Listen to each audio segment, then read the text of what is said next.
Hello everybody, I figured it was better late than never to do a review of WrestleMania 25. This is the first pay-per-view I've bought legitimately, and I watched it with Moogle Master and this other guy, JC. So if my review seems over praising the pay-per-view, I'm sorry. I'm just starting to break in to buying pay-per-views. And also, Brad, please post a video response with a review of this. That's if you want to. I would really like if you did. Note, I would like to get this across first to Moogle Master and Jordan or whoever your name is. You guys fucking added to the fucking experience. This was, if I watched it by myself, I probably wouldn't have had much fun, but it was freaking awesome with you guys. Thanks a lot. Alright. Our first match, we had Finlay versus MVP.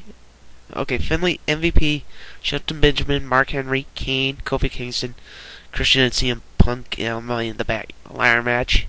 Personally, originally, I thought this was gonna be crap because Henry, I don't really like Mark Henry. I don't really like Kane, and out of all the guys there, Finlay, I wouldn't really trust a title shot in his hands. MVP just won the belt, won the United States Championship, so I'm not sure about that. Shelton Benjamin, I'm not too sure if he's trustworthy enough to have a title shot. Kofi Kingston, I think he's still a bit green, so to speak. Christian just came back like a month ago.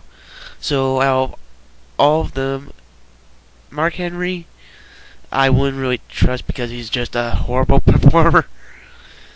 So out of all of them, CM Punk or Kane, I would figure win the Money in the Bank. Like, this was a fucking really entertaining match.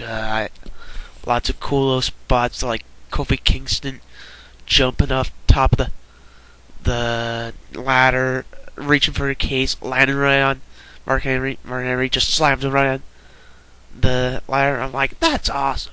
That's freaking sick. And you had Hornswoggle going off the top rope, landing to a bunch of guys.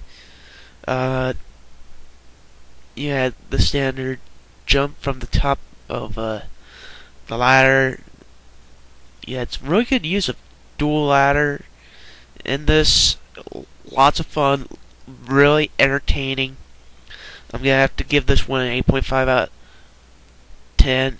15 minutes just felt a lot shorter than it was. Like, holy shit, this is gonna be fucking awesome. After that, we had Kid Rock performing. I'm not a big fan of Kid Rock.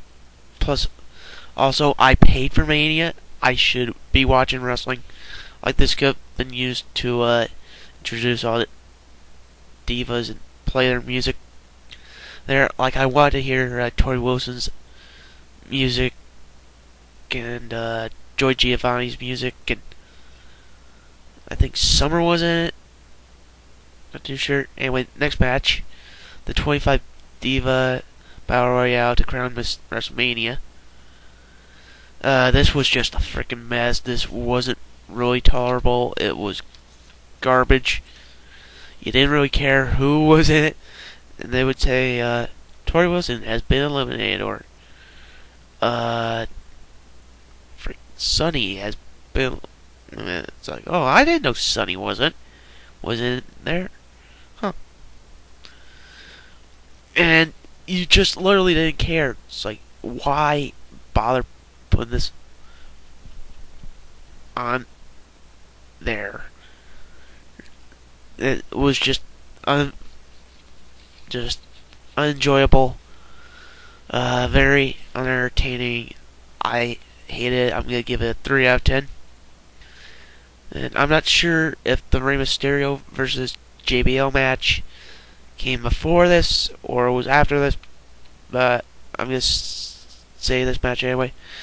We had Chris Jericho versus Jimmy Superfly Snuka, Roddy Piper, and Ricky the Dragon Steamboat in an elimination handicap match. This was entertaining.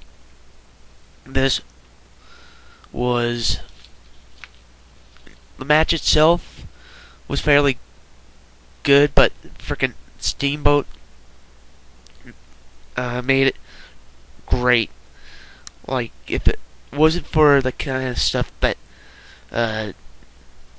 Ricky Steamboat was doing in there, like just pulling off arm drags and listen, that's like, yeah, freaking dragons, Ricky the Dragon Steamboat's is actually in shape.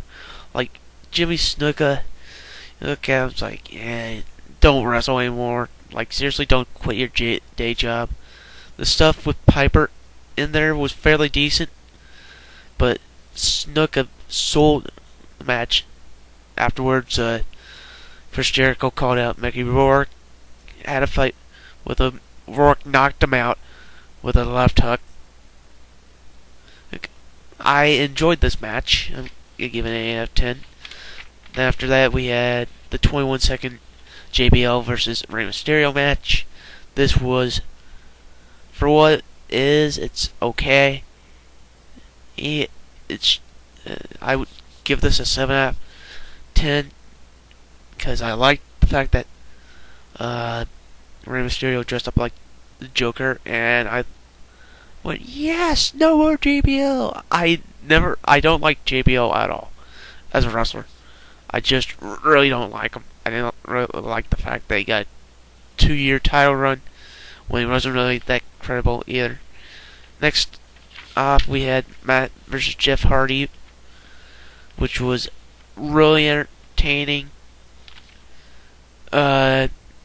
This was more of a TLC than an Extreme Rules match. Some very cool spots in there, like Jeff Hardy jump off the rope and put Matt Hardy through 2 tables. That freaking twist of fate in with Jeff Hardy's head in the chair was freaking sick. That was fucking awesome. That was incredible. And obviously we had the standard, or at least I'm gonna call it standard, Jeff Hardy jumping from the top of the ladder. You're like, can't him, no! Like, you were praying that he was gonna hit Matt, and you kind of saw it coming. But still, really good, really entertaining match. I'm gonna give it an 8 out of 10.